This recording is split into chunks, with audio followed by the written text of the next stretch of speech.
नगर निगम के सदन की बैठक में जोरदार हंगामा, अहम मुद्दों पर होनी थी चर्चा। हंगामे में पार्षदों को किया गया 15 दिन के लिए सस्पेंड।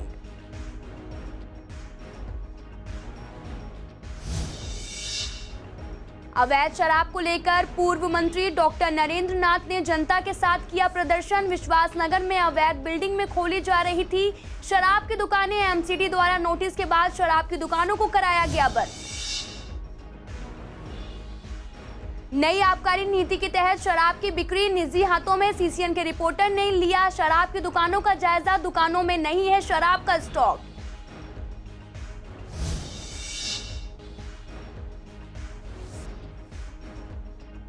मच्छरों की उड़ान रोकेंगे ड्रोन। डेंगू पर लगाम लगाने के लिए पहली बार हुआ ड्रोन का इस्तेमाल। ड्रोन से किया गया मच्छर मार दवा का छिड़काव।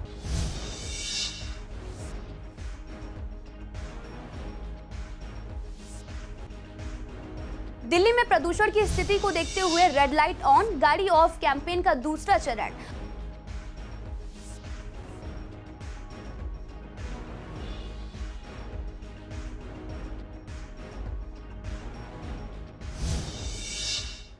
नमस्कार, मैं आपके साथ अंकिता पाल। आप सभी का पूर्वी दिल्ली खास में एक बार फिर से स्वागत है। रुक करते हैं खबरों की तरफ। पूर्वी दिल्ली नगर निगम के सदन में जमकर हंगामा हुआ है। निगम में बीजेपी के सदस्य प्रदूषण पर चर्चा कराना चाह रहे थे, तो वहीं विपक्ष पहले डेंगू पर चर्चा करवाना चाह रहा था। जब सत्ता पक्ष प्रदूषण पर चर्चा कराने पर अड़ गया तो आम आदमी पार्टी के सदस्य इसका विरोध करने लगे। इस दौरान बीजेपी और आप सदस्य हंगामा कर रहे थे। आपको बता दें कि सदन में दोनों पक्षों की तरफ से नारेबाजी शुरू हो गई और हंगामे को देखते हुए महापौर ने बैठक को 15 मिनट के लिए स्थगित कर दिया। जब दोबारा बैठक शुरू हुई तो फिर विपक्ष हंगामा करने लगा। इससे नाराज महापौर ने आपके पार्षदों को 15 दिन के लिए सस्पेंड कर दिया है। ये सदन को नहीं चलने देना चाहते, जनता को गुमराह करना चाहते हैं। जनता समझ चुकी है। इनका लेटर खुद का लिखा हुआ मेरे पास है। उनका काम यही है, इसीलिए हमने 2 बार सदन को स्थगित किया। हमें था कि सदन चलाएंगे, चलवा पाएंगे, लेकिन उन्होंने नहीं चलने दिया। उन्होंने पार्षद जो कि बैल में आ नहीं सकते नियम के अनुसार, वो भी बैल में थे। वहाँ पे हाथापाई कर रहे थे, छीना झपटी कर रहे थे। क्या इनको सिखाया गया? पार्टी को क्या सिखाती है और कैसा व्यवहार सिखाती है, इनको अपने आप में सोचना चाहिए कि हम क्या हैं। यदि हम सदन में ऐसा व्यवहार करते हैं तो जनता के क्या करते होंगे जनता के साथ। इन्हीं के प्रस्ताव, सबके मिलके प्रस्ताव हम लोगों ने लगाए थे, उनको ऐसा किया, इसीलिए हमने सजा दी। इनको 15 दिन के लिए सदन से निष्कासित किया। हमने कहा डेंगू पे पहले चर्चा करा लीजिए, लेकिन भारतीय जनता पार्टी चर्चा से भागती नजर आई, क्योंकि ये डेंगू जो है एमसीडी का जिम्मेदारी है, भारतीय जनता पार्टी की जिम्मेदारी बनती थी। लेकिन जब हम चर्चा के लिए तैयार हुए तो इनके पार्षद हमारे महिला पार्षदों को दलाल बोलने लगे। इस तरीके की अभद्र भाषा को देख करके मैं समझता हूं कि हमारे देश में महिलाओं का सम्मान सर्वोपरि है, और महिलाओं को इस तरीके की भाषा का बोलना, मेरा मानना है कि मेयर साहब को ऐसे पार्षद को तुरंत प्रभाव से सस्पेंड करना चाहिए था। मेयर साहब ने कहा कि डेंगू पे चर्चा होगी पहले, उसके बाद हम पॉल्यूशन पे चर्चा कराएंगे। ठीक है, हम तैयार थे, लेकिन बाहर आते के साथ ही मेयर साहब अपनी भाषा बदल गए। बाहर आते के साथ ही उन्होंने कहा पहले पॉल्यूशन पे चर्चा होगी, फिर डेंगू पे होगी। फिर बोले डेंगू पे तीसरे नंबर पे चर्चा होगी, जबकि डेंगू के दिल्ली के अंदर सबसे ज़्यादा केस हैं, सबसे ज़्यादा आज मौतें हो रही हैं डेंगू से, तो सबसे ज़्यादा चिंता का विषय डेंगू है। ये तांडव, ये बेशर्मी भाजपा के लोगों की, भाजपा के पार्षदों की और मेयर की, ये लगातार पिछले 4.5 साल से चलती चली आ रही है कि जितने भी विपक्ष में बैठे हुए पार्षद हैं, खासतौर से महिला पार्षद, हर बार उनके ऊपर अभद्र टिप्पणी करने का काम करते हैं। कई बार तो इन्होंने अपनी मर्यादा ही खो दी। कई बार ऐसा भी हुआ है, खींचातानी और थोड़ी धक्का मुक्की, ये सब चीजें तो आम बात है इनके लिए। आज भी ऐसा ही हुआ। अरे जिससे दिल्ली की जनता परेशान है, डेंगू, मलेरिया, चिकनगुनिया, इन पे तो चर्चा कर नहीं रहे और चर्चा को उठा के दूसरे मुद्दे को ला रहे हैं। लेकिन पोल्यूशन से भी दिल्ली के लोग परेशान है, पोल्यूशन के ऊपर भी चर्चा हम करने को तैयार थे। हमारे नेता विपक्ष बोले जो पहले आपका काम है आप उसको तो करो। हरी जी ने जो शब्दों की मर्यादा है ना, वो बहुत ज्यादा गलत की, जो एक उम्रदराज बुजुर्ग आदमी को नहीं कहना चाहिए था। बहुत गंदी भाषाएं उन्होंने इस्तेमाल करी। तभी हमारे पार्षदों ने कहा कि आप एक बुजुर्ग हो, आपको इस तरह की भाषा ये नहीं बोलनी चाहिए। दिल्ली में शराब की बिक्री पूरी तरह से निजी हाथों में चली गई है, जिस दौरान शराब की दुकानों को नई आबकारी नीति के तहत राजधानी के 32 जोन में बांटकर 849 लाइसेंस आवंटित किए गए हैं। जिस दौरान विश्वासनगर में शराब की दुकान बंद करने को लेकर पूर्व मंत्री डॉक्टर नरेंद्र नाथ ने स्थानीय लोगों के साथ मिलकर प्रदर्शन किया। वहीं पूर्व मंत्री डॉक्टर नरेंद्र नाथ के साथ मुताबिक जो है वो जिस बिल्डिंग में शराब की दुकान खोली जा रही है वह बिल्डिंग भी अवैध बनी हुई है, जिसकी कंप्लेन होने के बाद एमसीडी को दी गई थी। और आपको बता दें कि एमसीडी द्वारा नोटिस के बाद शराब की दुकान को बंद करवा दिया गया। स्थानीय लोगों के मुताबिक अगर इलाके के अंदर शराब की दुकान खुलती है तो उससे काफी नुकसान हो सकता है। और जो शराब का ठेका खुल रहा है ये बिल्डिंग टोटली अनऑथराइज है, अनऑथराइज तरीके से बनी हुई है। मैंने कॉर्पोरेशन के अधिकारी को कह दिया कि अनऑथराइज बिल्डिंग है, इसको तुरंत गिराया जाए या इसको सील किया जाए। और शराब की दुकान जो खुल रही है ये नहीं खुलनी चाहिए रेजिडेंशियल एरिया के अंदर। और ऐसे अगर दुकान शराब की खुलेंगी तो ये बच्चे छोटे छोटे ये सब नशे के अंदर बर्बाद हो जाएंगे।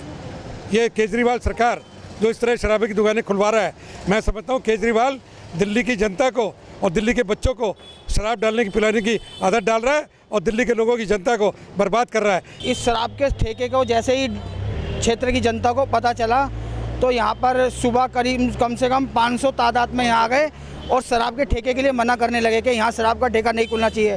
फैमिली वाले हैं सारे, सब रेजिडेंस एरिया है, तो यहाँ शराब का ठेका ना खुलना चाहिए। और ये तो देखो शराब का ठेका तो किसी मार्केट या उनमें ऐसे उनमें खुलना चाहिए। ये गलियों मोहल्लों में शराब का ठेका खुल रहा है, छोटे छोटे बच्चे हैं वो बर्बाद हो जाएंगे। भैया यहाँ पर शराब का ठेका बिल्कुल नहीं खुलना चाहिए। बेचारे आदमी, गरीब आदमी पता नहीं कैसे कमाते हैं कैसे नहीं कमाते हैं, करते हैं गुजारा करते हैं, वो सब यहाँ शराब में लग जाएंगे। बच्चों का कैसे गुजारा करेंगे? भाई बहुत ही गलत था, बहुत ही गलत है। सारी परिवार रहता है, फैमिली रहती है, धी बेटी आती जाती, कितना गलत था हमें पता कि अब सुबह तक इसलिए भागा दौड़ी कर रहे हैं। आपको बता दें कि नई आबकारी के तहत राजधानी को 32 जोन में बांटकर 849 लाइसेंस आवंटित किए गए थे, जिसके प्रत्येक जोन में 26-27 दुकानें संचालित हैं, जिससे हर इलाके में आसानी से शराब उपलब्ध हो सकेगी। आपको बता दें कि वहीं हमारे संवाददाता मोहित ने पूर्वी दिल्ली के अलग अलग इलाकों पर जायजा लिया और जहां पर पता चला कि जो नई दुकानें खुली हैं वहां पर अभी तक शराब का कोई भी स्टॉक नहीं आया है, जिसकी वजह से शराब की दुकानें खाली पड़ी हुई हैं। पिछले हफ्ते के मुकाबले डेंगू के केसों में कमी देखने को मिल रही है। हालांकि डेंगू का कहर पूरी तरह से अभी खत्म नहीं हुआ है। डेंगू से बचाव के लिए पूर्वी दिल्ली नगर निगम द्वारा डेंगू रोधी अभियान के तहत यमुना नदी के किनारे ड्रोन से मच्छर मार दवा का छिड़काव किया है। आपको बता दें कि पूर्वी निगम क्षेत्र में मच्छर जनित बीमारियों पर रोक लगाने के लिए पहली बार ड्रोन का इस्तेमाल किया गया। ऐसी जगहों पर अब ड्रोन की मदद से एंटी लावा दवा का छिड़काव किया गया है और ये छिड़काव यमुना नदी के यमुना बैंक मेट्रो स्टेशन के पास किया गया। साथ ही आपको बता दें कि इस मौके पर श्याम सुंदर अग्रवाल और स्थायी समिति के अध्यक्ष BS पवार भी मौजूद रहे। दिल्ली में प्रदूषण की स्थिति को देखते हुए रेड लाइट ऑन गाड़ी ऑफ कैंपेन का दूसरा चरण 19 नवंबर से 3 दिसंबर तक चलाया जा रहा है। दिल्ली में बढ़ते प्रदूषण को देखते हुए रेड लाइट ऑन गाड़ी ऑफ को सरकार ने 15 दिन के लिए और बढ़ा दिया था। आपको बता दें कि इसी को लेकर हमारे संवाददाता मोहित शर्मा ने लोगों से बातचीत की तो लोगों ने कहा कि इस अभियान को और बढ़ाना चाहिए और साथ ही कहा कि लोग जागरूक भी हो रहे हैं, साथ ही पेट्रोल और डीजल की भी बचत हो रही है। सर बहुत अच्छा काम है, ये तो करना भी चाहिए। पेट्रोल सेव होता है, प्राइजेज भी बढ़ रहे हैं उस तरीके से, तो कहीं ना कहीं कंट्रोल है ही। सरकार का अच्छा इनिशिएटिव है, वी अप्रिशिएट दैट थिंग। सरकार ने 15 दिन बढ़ाकर और अच्छा किया है ताकि पॉल्यूशन तो कंटिन्यू बढ़ ही रहा है। अगर पॉल्यूशन को कम करना है तो इसको टाइम देना ही होगा। और सबसे अच्छी बात ये है कि लोग इसका कोऑपरेट कर रहे हैं। गाड़ी जैसे लाल बत्ती होती है तो बंदे गाड़ी बंद कर लेते हैं और कोऑपरेट कर रहे हैं सारे लोग अच्छी तरीके से। ठीक है सर, अच्छी बात है, क्या बुराई है, अच्छी बात है, पोल्यूशन कम होगा। पोल्यूशन के लिए बेटर ऑप्शन है ये, बट ये जो गाड़ी ऑफ ऑन करके इसमें पेट्रोल ज़्यादा कंजप्शन है, तो आई थिंक ऐसा नहीं होना चाहिए कि गाड़ी ऑफ करके दोबारा ऑन करें, क्योंकि जो मेन कंजप्शन पेट्रोल की है वो ऑन के लिए ही होती है, तो इसलिए पेट्रोल ज़्यादा कंजप्शन हो रहा है। ऑलरेडी पेट्रोल इतना महंगा हो चुका है, क्योंकि अगर हम इंजन चालू भी रखते हैं तब भी तो पेट्रोल खर्च ही हो रहा है। अब बंद कर देते हैं, कम से कम कुछ तो पोल्यूशन कम हो रहा है, तो ये ऐसा होना ही चाहिए। दिल्ली की सड़कों का हाल काफी खराब हो गया है। सड़कों पर चलने की जगह नहीं बची है। सड़कों पर गाड़ियों की भीड़ इतनी ज्यादा हो गई है कि जाम जैसी स्थिति दिल्ली के हर इलाके में देखने को मिल रही है, जिसकी वजह से जाम लगता रहता है और साथ ही गाड़ियों से प्रदूषण भी बढ़ रहा है। इस पर जब हमारे संवाददाता ने कड़कड़ी मोड़ और साथ ही विकास मार्ग के लोगों से बात की तो उन्होंने कहा कि सरकार प्रदूषण की रोकथाम पर तो ध्यान नहीं दे रही है, वहीं पर एडवर्टीजमेंट पर ज्यादा ध्यान दे रही है। यही वजह है कि प्रदूषण कम नहीं हो रहा। एक एडवर्टाइजमेंट का तो डेवलपमेंट हुआ है कि खुद का एडवर्टाइजमेंट तो पूरा होता है। दिल्ली में डेवलपमेंट के नाम पे जीरो है, तो गाड़ियां तो कहाँ से चलती नहीं है यहाँ पे, तो रेंगती हैं गाड़ियाँ। पोल्यूशन तो लेवल बढ़ेगा। जब तक कि डेवलपमेंट नहीं होगा, सड़कें चौड़ी नहीं होगी, रेड लाइट का सिस्टम, इंफ्रास्ट्रक्चर पे कोई काम ही नहीं किया। वर्कर काम नहीं करते नहीं, और क्या है, काम करें तो तभी तो प्रदूषण कम हो। वे देखिए ना, आनंद विहार से अगर विकास मार्ग के रोड पे चलेंगे तो आपको 3, 4, 5 रेड लाइट मिलेंगी। केजरीवाल सरकार, अगर केजरीवाल जी खुद इस रोड से निकले तो चलो वीआईपी तरीके से वो ट्रैफिक बंद करके निकल जाते हैं वीआईपी लोग। आम जनता के लिए ये लोग कुछ भी नहीं कर पा रहे हैं। आम जनता के लिए इतनी मुसीबत हो रही है, कम से कम ITO तक पहुंचने के लिए हमें 1 से 1.5 घंटा लगता है, और तभी प्रदूषण बढ़ रहा है। गाड़ियाँ देखो कितना जाम लगता है, रेड लाइटों पे जाम लगा हुआ, जगह जगह रेडियाँ लगा रखी हैं, फुटपाथ जाम कर रखे हैं, तो वो जाम तो लगना अनिवार्य ही है, और लोग सांस भी नहीं ले पा रहे इस जाम को देखते हुए। राजधानी दिल्ली के कल्याणपुरी इलाके के इंदिरा कैंप में देर रात भीषण आग लग गई।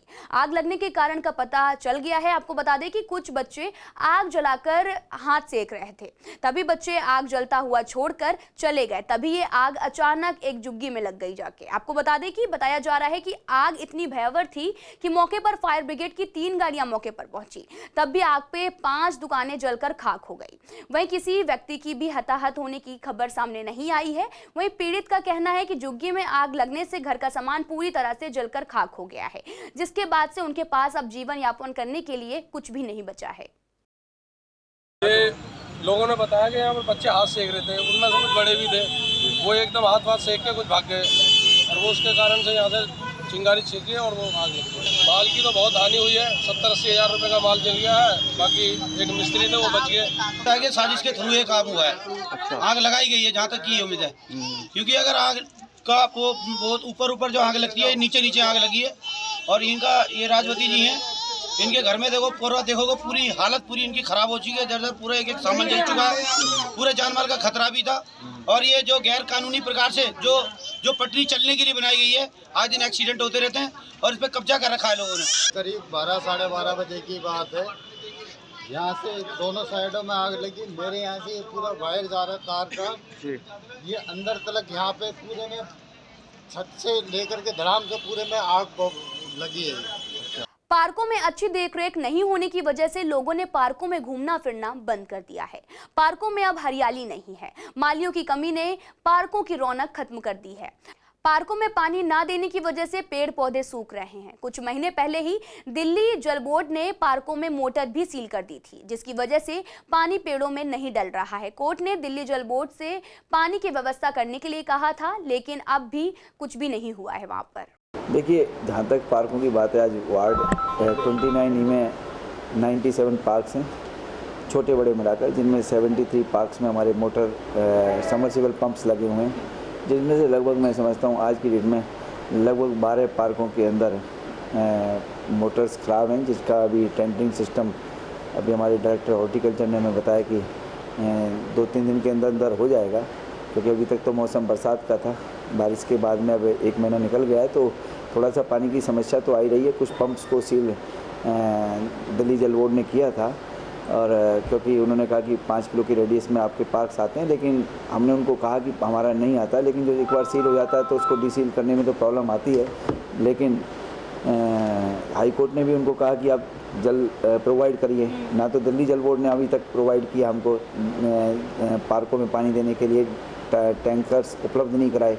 दूसरी बात, एमसीडी के पास सीमित संसाधन है, उन सीमित संसाधनों के माध्यम से हम काम कर रहे हैं, क्योंकि इस समय जो टैंकर्स पहले थे भी, तो इस समय पॉल्यूशन को कंट्रोल करने में सारे हमारे टैंकर्स लगे हैं क्षेत्र में। करावल नगर थाना इलाके में एक युवक की गोली मारकर हत्या करने का मामला सामने आया है।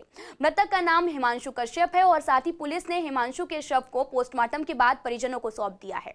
आपको बता दें कि पीड़ित परिवार का कहना है कि आपसी रंजिश के चलते उनके बेटे की हत्या की गई है। जांच अधिकारी ने बताया कि आरोपी पर पहले से ही आपराधिक मामले दर्ज हैं। सीसीटीवी कैमरों की फुटेज के आधार पर पुलिस जाँच कर रही है। तो वहीं मृतक के पिता का कहना है कि बेटा सोमवार को अपनी ससुराल गया हुआ था और गाजियाबाद से अपनी पत्नी और बेटे को लेने गया था। तभी बेटे ने अपने पिता को जानकारी दी कि वो घर आने में लेट हो जाएगा। तभी रात करीब 10:30 बजे खबर मिली कि बेटे के सिर में चोट लग गई है और वो सोम बाजार में अफरा तफरी में घर वाले पहुंचे और अस्पताल में भर्ती कराया गया, जहां बेटे को डॉक्टर ने मृत घोषित कर दिया। वहीं बेटे के बाइक भी गायब है। फिलहाल पुलिस पूरे मामले की जाँच कर रही है। हाँ, मेरे तो फोन आया था मेरी बेटी का कि पापा वो क्या नाम भैया का नाम चोट लगी सर में, वो उठ नहीं रहा। मैं भाग कर आया हूँ काम पे से। जब आके देखा तो क्या नाम है वो ऑन स्पॉट खत्म हो गया था। बाइक ही छिनी है फिलहाल तो उस पर बाइक थी। बेटा ससुराल से बहू को लेके आया था, वहाँ से आने के बाद में बोला कि मैं थोड़ी देर में आ रहा हूँ कहीं। वो उन्हें वहाँ पे गए, चला गया। आने के बाद में पता चला कि हमें कि बेटे के किसी ने चोट मार दिए। हम वहाँ पे घटनास्थल पे गए, वहाँ जाके देखा खून से लदा हुआ था। शाहदरा पुलिस को एक बड़ी सफलता हाथ लगी है। आपको बता दें कि डिस्ट्रिक्ट के स्पेशल स्टाफ ने एक स्नैचर को गिरफ्तार किया है जो कि काफी समय से वांटेड था। आपको बता दें कि वहीं स्नैचर के पास से एक मोबाइल फोन भी बरामद हुआ है। स्पेशल स्टाफ के इंस्पेक्टर विकास ने जानकारी देते हुए बताया कि गुप्त सूचना के आधार पर सूचना मिली थी कि आरोपी जीटीबी इनक्लेव में आने वाला है, तभी पुलिस ने आरोपी को गिरफ्तार कर लिया। जानकारी के लिए हमारे संवाददाता ने मोहित शर्मा ने एडिशनल डीसीपी जितेंद्र मीना से बात की, तो क्या कुछ कहा उन्होंने, सुनिए आप। ये 6 तारीख को एक इंसिडेंट हुआ था जिसमें एक स्नैचिंग की वारदात हुई थी।